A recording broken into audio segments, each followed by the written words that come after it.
So normally Pukei-Pukei isn't a monster that you think about when you're like, oh my god, this thing's incredibly powerful or whatever, right? I mean, it's still a cool monster. I do like Pukei-Pukei, but he's still a very normal kind of monster. If you were to see a Pukei-Pukei and if it was like a real world monster and we were actually monster hunters, I mean, it kind of freaked people out at first, but then like it's not a whole lot, you know what I mean? He's just a little bit taller than you, probably twice your weight. He's not like some giant elder dragon that's destined to like destroy the whole universe. He's just something who's pretty annoying, but for the most part you can probably get around.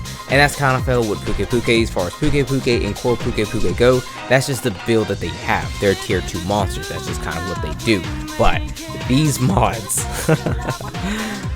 these mods elevate Pukei-Pukei to a whole new level. So first I want to show you Pukei-Pukei if it's more like a Sappy Jiva. I don't really know the names of them. Future me will fix that edit, of course, but this guy is amazing. The first time I fought it, I was like, what's going on? Oh, he's over there. He's all blue. He's a pretty boy. Okay, so far, just Pukei. They're big. Yeah, probably a little bit. Yeah, so far just Pukei. Ain't nothing crazy. Are you sure? Wait a minute. Did you not just see that laser? Well, first thing, I said nothing crazy, and then laser beam happened. Yeah. Oh god, bomb! Oh. Bomb! Oh. Sappy, correct. Sappy. Holy shit! Well, there goes your cat. Bro got obliterated. What the hell? Give us the roaming ballista! Whoa! There's a reason why. Oh my That goodness. he just fired a Kamehameha from his tail. That's crazy. It is a core Pukei-Pukei at its heart, at its core, if you will. But there are things about it that you look at and it's like, yeah, this is stuff that Sappy Jiva does. And after having refought Sappy Jiva for the first time in years, literally many years, this thing is like Sappy Jiva. It has a ton of new moves. Well, not a ton of new moves, but a lot of these moves take on new properties. A lot of its old moves take on new properties as well. And then you have the Ice Pukei-Pukei. This thing is sick. Oh, mercy. Oh, mercy, Lord Jesus. Yeah. Holy freaking Dawson's Creek. It's honestly super duper cool. I didn't expect it to actually pop off the way that it did. It was definitely one of those new changes that you look at like, yep, mods really did this, you know? Like, it has a lot of the same things you would already see like some of the other modded Pukei-Pukeis do, but it's how it does these things. Like, of course there's gonna be crazy broken stuff, like when he jumps in the air and shoots his beam straight at the ground, which is normally just water because it's a coral Pukei-Pukei, but in this case it's ice, and this ice is very akin to that of Volcana. So as it's doing it in a straight beam straight down, it's making all these pillars of ice everywhere. And once the ice snap itself happens, you do take damage from that as well. So if you're not like blocking all of it, it's kind of hard to figure out what the hitbox actually is because it's growing around you, but the hitbox itself doesn't actually appear, or actually is not active until after the ice itself snaps away.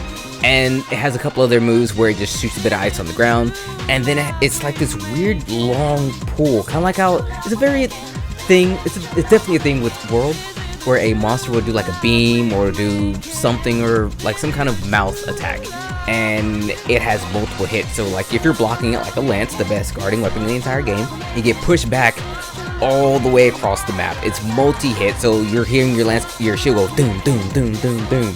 It's really crazy. This one actually makes you go back I think 5 times and expands almost half the entire map. Blocking when fighting this guy is a problem. If you're blocking, you're losing, which can kind of sort of sum up the fire one as well. The fire Pukei-Pukei is really ridiculous. Those resistances.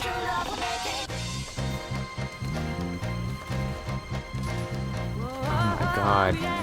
Oh my god!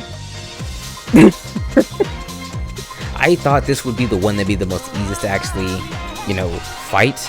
Maybe think, hey, what's the worst that could happen? It's just the fire Pukei-Pukei. We've seen all sorts of crazy things, but no, of course not. This Pukei-Pukei does take some inspiration from Electron and his fire attacks, and I think a couple of the monsters that have similar moves where, you know, it'll like shoot a fireball, and then you have quakes in the ground where like it shoots plumes of fire as well. So See, the thing he likes to do is have all these things come out at once. So let's say you dodge a beam. Okay, so you dodge the beam, great.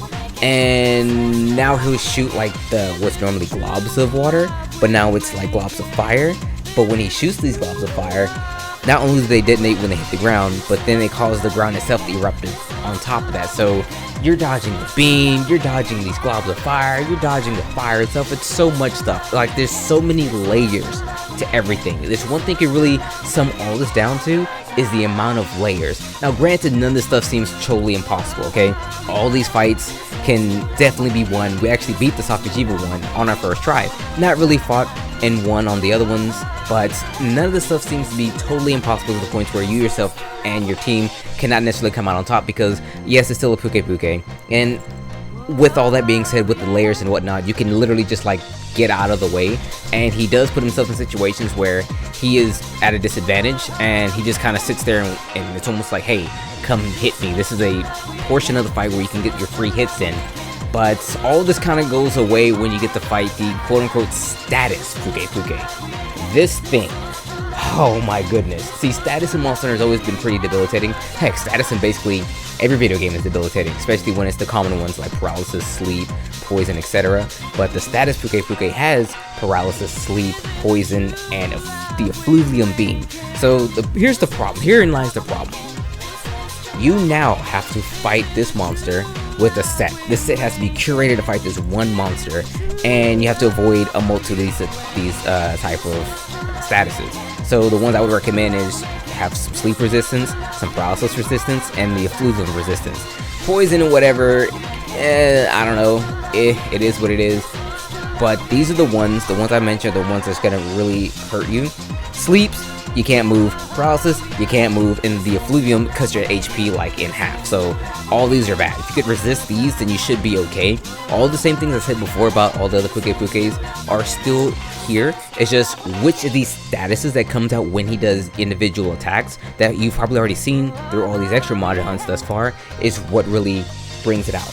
So his beam from his mouth is now the effluvium beam. And of course, because for Pukei-Pukei, he can kind of split the beam into two. He shoots sleep from his tail. He shoots paralysis from like the globs out of his mouth. There's just so many different things he can do that make it really, really difficult to cover all your bases. And especially when it's statuses, because statuses, you have to have individual things to do this.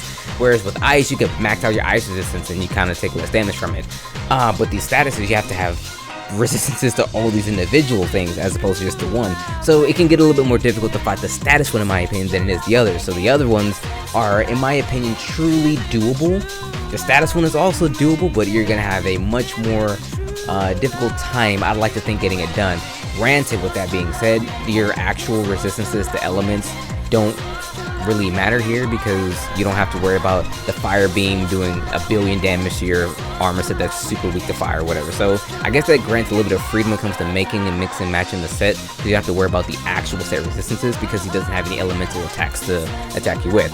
But with that being said, of course, this monster is super duper crazy. I really like how the mod author took the core Pukei-Pukei, a very humble monster, and transformed into this deity, okay, of destruction. Like, I was getting blown up from beginning to end. Every single individual modded Pukei-Pukei was clapping my cheeks. And truth be told, it was some of the most fun I had in fighting in Monster Hunter, period.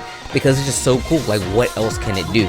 And then you look to yourself, dang, this is unique, this is crazy. A normal little monster like this is doing all this damage, doing all this crazy stuff, and it just brings you like this childlike wonder. What else could get this type of treatment?